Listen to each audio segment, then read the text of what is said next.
Welcome to DPVD classes. So आज की video में हम लोग करने वाले हैं क्लास 10 मैथ्स और मैथ्स में करने वाले एक्सरसाइज 7.2 का क्वेश्चन नंबर 3। सो बच्चों, इसमें क्या बोला गया है? सबसे पहली बात तो ये क्वेश्चन अधूरा यानी कि शॉर्ट में लिखा गया। पूरा क्वेश्चन आपकी बुक में है, क्योंकि अगर मैं पूरा क्वेश्चन यहाँ पे लिखता तो मेरे पास सोल्यूशन करने के लिए जगह नहीं बचती। इसीलिए जो मुझे शॉर्ट क्वेश्चन मिला था वो मैंने यहाँ पर लिखा है, और इसमें सभी बातें बताई गई जो आपकी लॉन्ग क्वेश्चन में। ठीक है बच्चों, तो क्वेश्चन स्टार्ट होता है यहाँ से कि स्कूल है एक, ठीक है, उसमें स्पोर्ट्स डे एक्टिविटी हो रही है। ठीक है, और ये जो मान सकते हो जो मैंने ग्राफ पे बनाया है, ये उस स्कूल का ग्राउंड है। ठीक है बच्चों, जो कि ए पॉइंट से लेके इस तरफ एक्स एक्सिस पे 1 2 3 4 5 जो कि 1-1 मीटर की दूरी पे है, ये कुछ 9 लाइंस खींची गई है चौक पाउडर से। ठीक है, और इस तरफ वाई एक्सिस में फूल के गमले रखे हुए हैं। ठीक है बच्चों, फ्लावर पॉट्स रखे गए जो कि 100 है, और ये भी 1-1 मीटर पे रखे गए हैं। यानी कि हम कह सकते हैं कि यहाँ से लेके यहाँ तक की दूरी कितनी है? 100 मीटर है ना बच्चों। और यहाँ पे कितनी है? 1-1 मीटर है। ठीक है बच्चों, अब इसके बाद क्वेश्चन में क्या बोला गया देखो, Niharika runs 1/4 in second line with green flag. यानी कि ये जो सेकेंड लाइन है ना, इस सेकेंड लाइन में निहारिका नाम की एक लड़की जो कि रन कर रही है यानी कि दौड़ रही है, और दौड़ते दौड़ते वो कहाँ तक पहुँच गई है? 1/4 पहुँच गई है। टोटल 100 मीटर है ना, 100 मीटर में से वो रनिंग करते करते 1/4 पार्ट तक पहुँच गई है इस लाइन के। ठीक है, और उसके साथ उसके पास कौन सी फ्लैग है? ग्रीन फ्लैग, यानी कि वो अपने हाथ में लेके ग्रीन फ्लैग रनिंग कर रही है। उसके बाद प्रीति रन्स 1/5 इन 8th लाइन। अब यहाँ पे 8th लाइन में एक लड़की है जिसका नाम प्रीति है, ये भी रनिंग कर रही है। ठीक है, और ये रनिंग करते करते 1/5 पार्ट पहुँच चुकी है पूरे ग्राउंड की। ठीक है, और इसके पास कौन सी फ्लैग है? तो इसके पास रेड फ्लैग है। ठीक है बच्चों, इसके पास रेड फ्लैग है और ये भी रनिंग कर रही है। इसके पास ग्रीन फ्लैग है और ये भी रनिंग कर रही है। ठीक है बच्चों, यहाँ तक आपको क्वेश्चन समझ में आएगा, कोई डाउट नहीं है। इसके बाद बच्चों क्या बोला गया? What is the distance between both flags.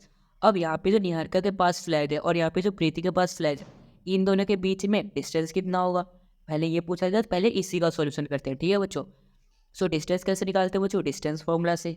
ठीक है, डिस्टेंस फॉर्मूला को यूज़ करने के लिए हमारे पास कोऑर्डिनेट्स होने चाहिए। क्या यहाँ पे कोऑर्डिनेट्स हैं? हाँ है हमारे पास। देखो, एक्स एक्सिस में 2 है यहाँ पे, है ना, और वाई एक्सिस में हमें तो पता ही नहीं कहाँ पे है, क्योंकि ये तो 100 मीटर है टोटल, है ना, और 100 मीटर को तो यहाँ पर इस बार सेट कर सकता है ग्राफ पे। तो कैसे निकालेंगे? देखो बहुत ही सिंपल है। यहाँ पर क्या बोला गया है? 1/4 पार्ट उसने कवर किया है 100 का, तो 100 का 1/4 निकाल लेंगे, वो हमारा वाई एक्सिस में आ जाएगा। ठीक है बच्चों, तो अब इसी को करते हैं यहाँ पे सॉल्यूशन स्टार्ट। सो बच्चों, सॉल्यूशन में सबसे पहले क्या लिखेंगे? निहारिका कवर्स, यानी कि निहारिका कितना डिस्टेंस कवर करती है? तो वो करती है 1/4। देखो 1/4 करती है सेकेंड लाइन में, और 1/4 किसका? 100 का। इसको डिवाइड करेंगे तो कितना आ जाएगा? ये 25 टाइम्स में कैंसिल हो जाएगा। ठीक है बच्चों, तो यहाँ पर क्या आ जाएगा? 25 मीटर। यानी कि निहारिका कितना कवर कर रही है? 25 मीटर कर रही है। तो क्या अब मैं निहारिका के कोऑर्डिनेट्स लिख सकता हूँ? जो कोऑर्डिनेट्स मेरे को यहाँ पे चाहिए, क्या अब मैं वो लिख सकता हूँ? हाँ लिख सकता हूँ। देखो यहाँ पे ये सेकेंड लाइन है, ठीक है, यानी कि एक्स एक्सिस पे सेकेंड, ठीक है, और वाई पे कितना आ गया? 25। ठीक है बच्चों, तो इसका कोऑर्डिनेट्स क्या हो जाएगा? 2,25। तो मैं यहाँ पे क्या लिख सकता हूँ बच्चों? 2,25 जो कि निहारिका के कोऑर्डिनेट्स हो गए। ठीक है बच्चों, अब इसी तरीके से हम प्रीति के कोऑर्डिनेट्स भी फाइंड कर सकते हैं। तो मैं यहाँ पे क्या लिखता हूँ? प्रीति कवर्स, प्रीति कितना कवर करती है बच्चों? 1/5, 1/5 कवर कर रही है 100 का, है ना बच्चों। अब इसको 5 से कैंसिल करोगे तो कितना आ जाएगा बच्चों? 20। तो ये आ जाएगा हमारा 20 मीटर।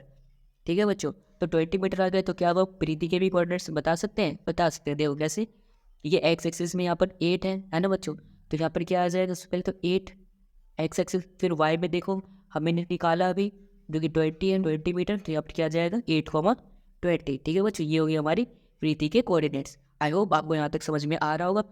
अब बच्चों हमारे पास कोऑर्डिनेट्स पता चल गए, अब हम क्या करेंगे? डिस्टेंस फॉर्मूला यूज़ कर लेंगे। सो बच्चों, डिस्टेंस फॉर्मूला क्या होता है बच्चों? अगर मैं यहाँ पे ये प्रीति और निहारिका के बीच के डिस्टेंस को एन और पी रखूँ, तो हमारा एन पी क्या हो जाएगा बच्चों? यानी distance formula x2 minus x1 का whole square plus y2 minus y1 का होल स्क्वायर, ये होता है बच्चों, है ना। तो अब इसको सॉल्व कर लेते हैं। x2 माइनस x1, यहाँ पे देखो आप, ये हमारा x2 है 8, 8 माइनस x1 यानी कि 8 माइनस 2। यहाँ पर मैं लिखता हूँ 8 माइनस 2 का होल स्क्वायर, फिर plus y2 minus y1, y2 क्या है बच्चों? 20 और y1 25, सो 20 माइनस 25। सो यहाँ पे आ जाएगा 20 माइनस 25 का होल स्क्वायर, और ये आ जाएगा अंडर रूट में, है ना बच्चों।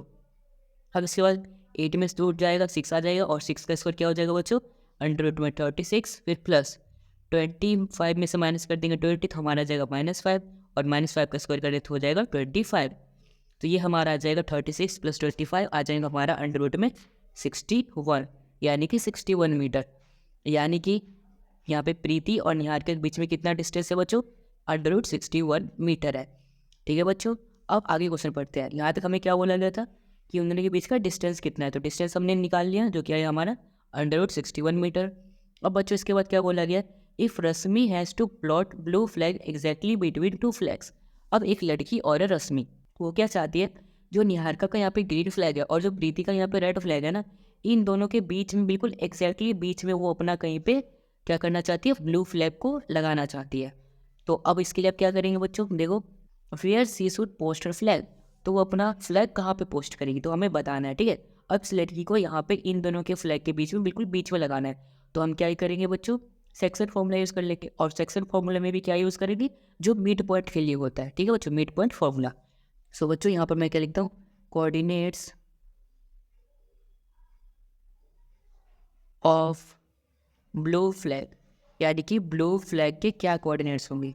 तो इसका फॉर्मूला हम क्या यूज़ करने वाले हैं बच्चों, मिड पॉइंट वाला, जो कि सेक्शन फॉर्मूला में ही आता है। सो फॉर्मूला क्या होता है, x1 + x2/2, और साथ में यहाँ पे y1 + y2, ये होता है बच्चों फॉर्मूला। देखो x1 + x2/2 और यहाँ पे y1 + y2/2, देखो बच्चों ये होता है हमारा मिड पॉइंट फॉर्मूला। अब इसे वैल्यूज़ को पुट कर लेंगे। ठीक है बच्चों, सो यहाँ पर देखो x1 + x2, अब देखो बच्चों यहाँ पर x1 क्या है 2 और x2 क्या है 8, यानी कि 8 + 2, सो 8 + 2/2 आ गया। अब इसके बाद क्या है बच्चों यहाँ पर y1 + y2, है ना, y1 क्या है बच्चों 25 और y2 क्या है 20, सो 25 + 20, सो 25 + 20 अपॉन में आ जाएगा 2। अब इसको सॉल्व कर लेते हैं। सोचो यहाँ पर क्या आ जाएगा 8 + 2 10, 10/2 आ जाएगा हमारा 5। ठीक है बच्चों, फिर 20 + 25 हो जाएगा हमारा 45, सो 45 अपॉन में 2 आ गया। अगर मैं इसको डिवाइड कर दूँ बच्चों तो क्या आ जाएगा मेरा, देखो यहाँ पे 5, 45/2 हो गया बच्चों हमारा 22.5 आ जाएगा। यानी कि जो रस्मी लड़की है जिसको ब्लू फ्लैग होस्ट करना है इन दोनों के बीच में, यानी कि लगाना है, तो वो क्या हो जाएगा इसके कोऑर्डिनेट्स, वो आ जाएगा हमारा 5, 22.5। ठीक है बच्चों, सो ये आगे इसके कोऑर्डिनेट्स जहाँ पे उसको होस्ट करना है। ठीक है बच्चों, आई होप आपको एक पूरा क्वेश्चन आया होगा अच्छे से समझ में। अगर आया है तो इस वीडियो को लाइक कर देना, चैनल को सब्सक्राइब कर देना, और इस वीडियो को अपने दोस्तों के साथ भी जरूर शेयर कर देना। And thanks for watching this video.